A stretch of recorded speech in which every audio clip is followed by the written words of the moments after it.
Hello and welcome back to Tech Support Monday. Today we're expanding on something we touched on last week. What to do if your phone is lost, stolen, or broken, and why this situation is more serious than most people realize. For a lot of us, our phone isn't just a phone. It's where our photos live, where our email is, where our bank apps are, where passwords get sent, where two-factor codes pop up. Losing a phone can feel overwhelming, not because of the device itself, but because of everything connected to it. The good news is this: you do not need to be tech savvy to protect yourself. You just need to know a few key steps in the right order. This video is about slowing things down, explaining why each step matters, and helping you feel prepared, whether this happens tomorrow or never at all. Let's get started.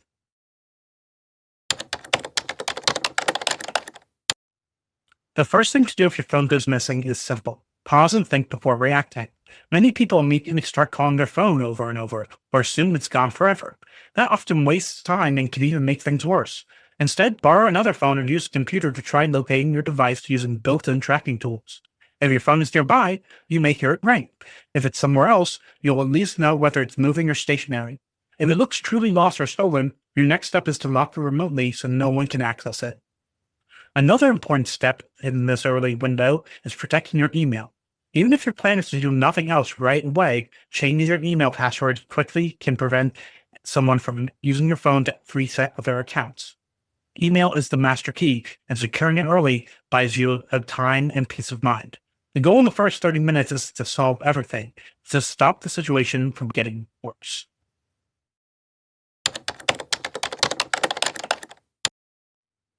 Most phones already have powerful safety tools built in, and both the iPhones and Androids include them by default.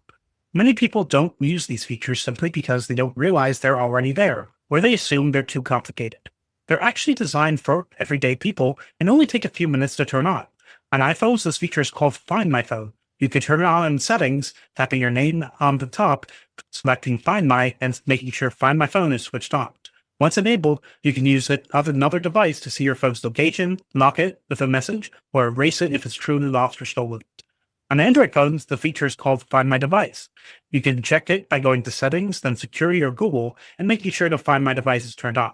Just like on iPhone, it lets you locate, lock, or erase your phone remotely. It may also need to be downloaded from the Google Play Store or App Store first. These tools only work when they're turned on ahead of time, which is why it's smart to check them once in a while. They aren't about tracking you, they're about giving you control and protecting your personal information if something unexpected happens.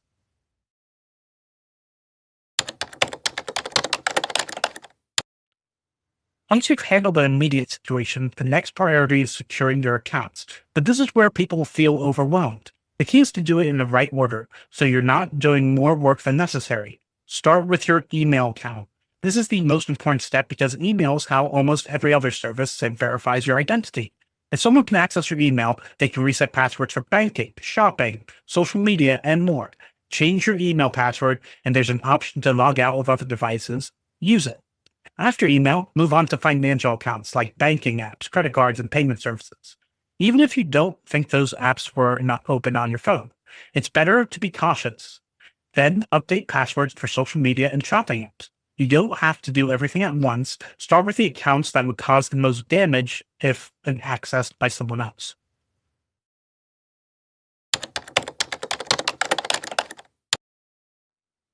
Many people delay in calling the mobile carrier because they assume there's nothing the carrier can really do. In reality, this call is one of the most important steps. Your carrier can suspend your services so no one can make calls, send texts, or use data from your account. They can also block the phone itself so it can't be reused, even if someone swaps the SIM card. If you have insurance or upgrade protection, this is also how you start the process. Another benefit people don't realize is that carrier can help you transfer your phone number to a new device. That matters because so many verification codes are sent by text. The sooner you handle this, the easier it is to regain access to your accounts.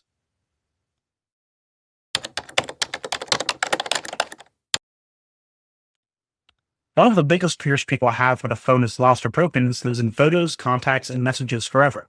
The good news is that for most people, that information is already backed up, even if they never set it up intentionally.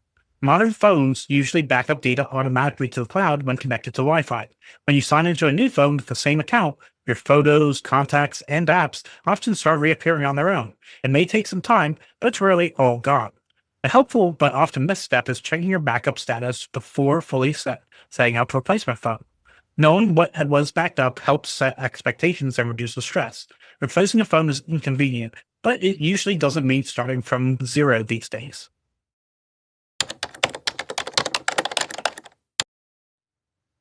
Once everything is under control, this is the best time to set yourself up for the next incident, if it ever happens, is much easier to handle. These aren't advanced tech tricks, just the small habits to make a big difference.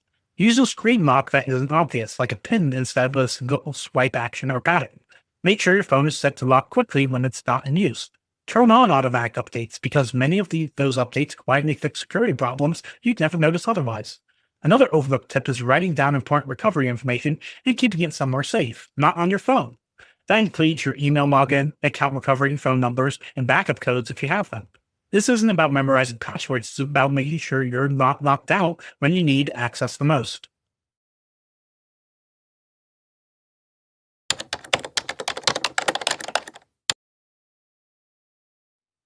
You usually know, especially if you have a PIN or fingerprint set up.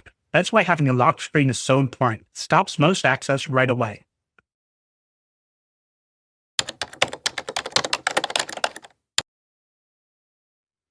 If it's just misplaced nearby, waiting to make sense. If it looks stolen or moving, erasing it protects your personal information.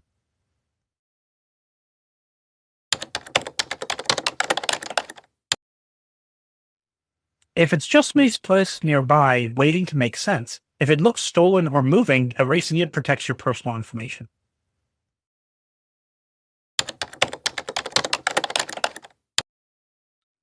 Start with the email and financial accounts first. If those are secure, you can update the rest over time without rushing.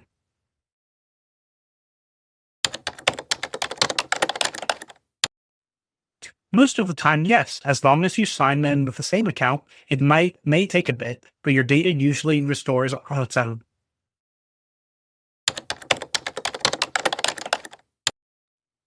Losing a phone is stressful, but it doesn't have to be a disaster. When you know what steps to take and take them in the right order, you can protect your information and recover faster and stay in control. If this video helped, please like it, subscribe for more simple tech explanations, and leave a comment with any questions or scenarios you'd like me to cover next. Your questions help shape the future of our tech support videos. And if you want help make technology simpler for your life or your business, visit us at 123mapwebsites.com. Thanks for watching.